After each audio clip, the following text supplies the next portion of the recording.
Hey guys, it's Katie. Thanks for stopping by my channel. Today I'm going to be making a pumpkin recipe. This is part of Pumpkinpalooza. This is like an open collaboration, so I'm just jumping in on the fun. I'll put a link to the playlist in my description down below, and I'll also put a link to like the call for submission video. If you want to do it too, you can watch that video and learn how to make a video about a pumpkin recipe and join the fun. Okay, so today I'm going to make a recipe called Choco-Dot pumpkin cake. This is not my recipe. This is actually off of a cereal box from a long time ago. My mom made this when I was a kid, so I think it might even be older than that. But it's a really good pumpkin recipe. I like it a lot, and I like to make it this time of year, of course.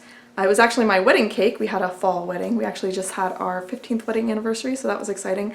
So I didn't make this cake for that, but we're making it now, and I thought I'd show you how to make it. It's really fun and easy, and I will link the recipe. Is online now. It's on Kellogg's website because it's their website, or I mean it's their recipe.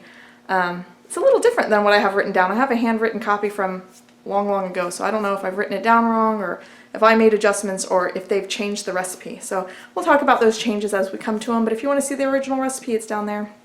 I'll link that too. There'll be lots of links for you down there. And I do want to say that this recipe is dairy-free without any modifications, so that's really nice. The only thing is it has chocolate chips in it, so as long as you're eating the dairy-free chocolate chips that you would already be using, then there's no other substitution, so that's really nice. So anyway, let's get started. Alright, so this is a cake, but it works up a lot like a quick bread. It uses oil instead of butter, and it's, you know, you just mix up all your wet ingredients, mix up all your dry ingredients, and then mix them together, stir in a few add-ins, and it's ready to go. So I will just quickly mix up the wet ingredients. Okay, so we have 4 eggs. I'm going to whisk the eggs. I'm going to add the oil, 1 cup of oil. Alright, it calls for 1 pound can of pumpkin. I think pumpkin comes 15 ounces now, so I think that's just because this is an older recipe and maybe pumpkin used to come in 16-ounce cans, so you know, the 15-ounce can works. If you are like cooking your own pumpkin, then I think the recipe also says numbers of cups, how much, so you can do that if you wanted. It calls for 2 cups of sugar, and sugar is a wet ingredient if you didn't know. So you would mix it with your wet ingredients. 1 cup, 2 cups. Okay, I'm going to mix that together.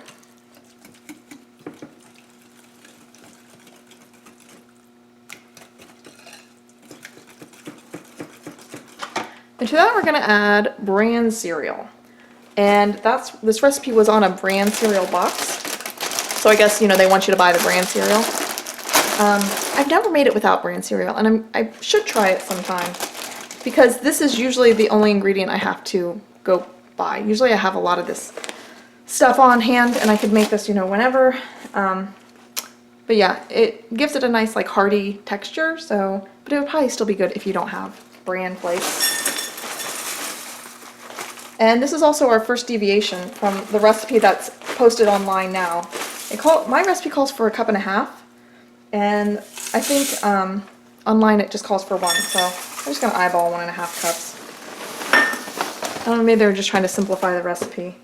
And then you add that to the wet ingredients, and you want them to kind of like soak and break down. They'll absorb all that liquid and, you know, start to turn to mush, which is kind of what we want. Okay, so we'll set that aside and do our dry ingredients. Okay, 2 cups of flour. Alright, this recipe calls for baking powder and baking soda. So it's 2 teaspoons of baking powder, and I had a bad experience, so I always sift my baking powder now, always. You don't want a chunk of baking powder in your finished product. It's terrible. So that's 2 teaspoons of baking powder and 1 teaspoon of baking soda.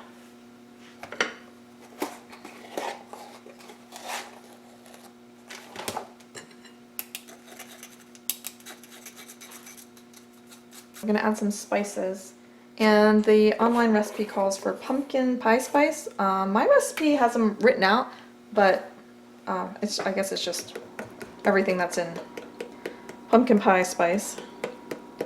So we got cinnamon,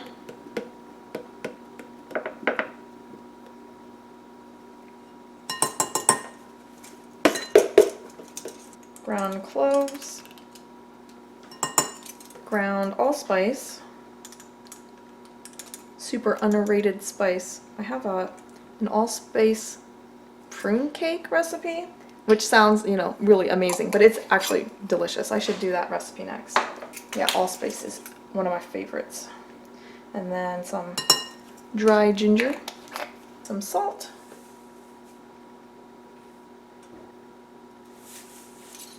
alright, so we're just gonna give this a little mixy-poo. Got our wet ingredients, and the bran flakes that didn't really fall apart much.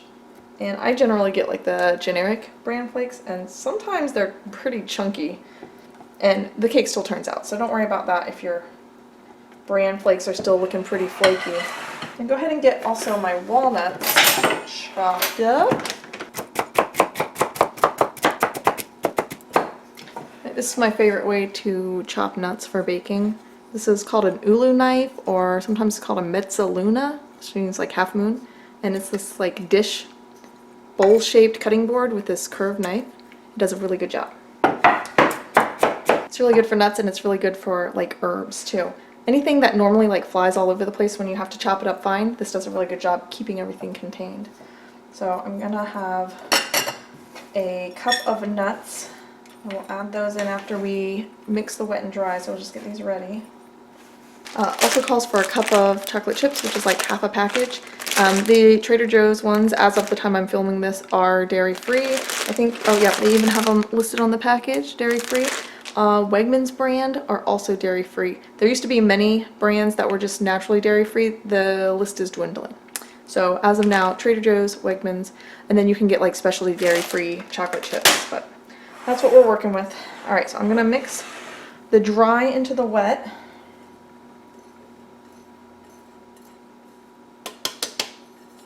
And preheat your oven if you haven't already. 350. We're gonna mix this just till it's combined. Just gonna use a spatula, nothing fancy.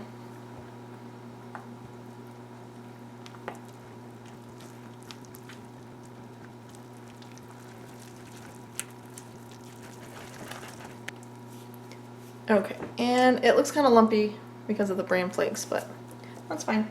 We're gonna add our nuts, chocolate chips. Oh no, one fell onto the counter. Okay, we're just gonna stir to combine those add-ins.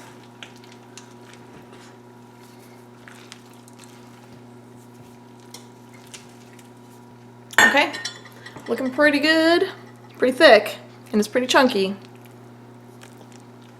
Okay, here's another place where the recipe differs. My recipe, and the way I've always had it, is in a bundt pan. It calls for an ungreased bundt pan.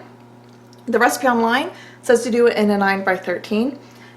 Like I said, this is more of like a quick bread, so you could even do it like in loaves. You could probably even do muffins. You just have to adjust your time. And I think there's like online calculators to figure out your time, but I usually just put it in and take it out when it's done. Scrape this in here.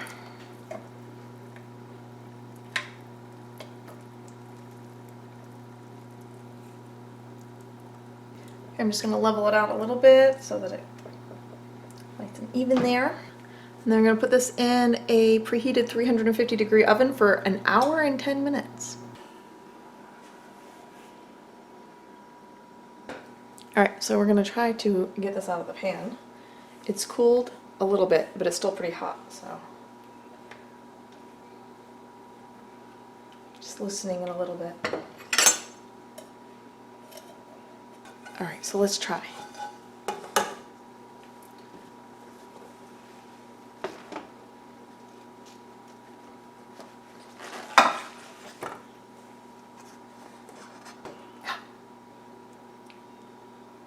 Oh no! Okay.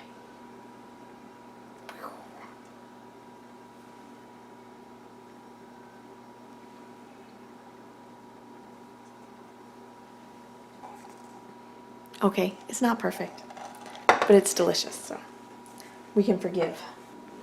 I'm just gonna put a quick drizzle on it. This is just powdered sugar, a tiny bit of vanilla, and however much water to thin it out.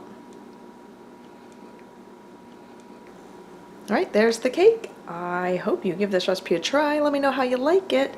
Check out the playlist with all the other pumpkin recipes, and I'll see you guys next time. Thanks for watching. Bye!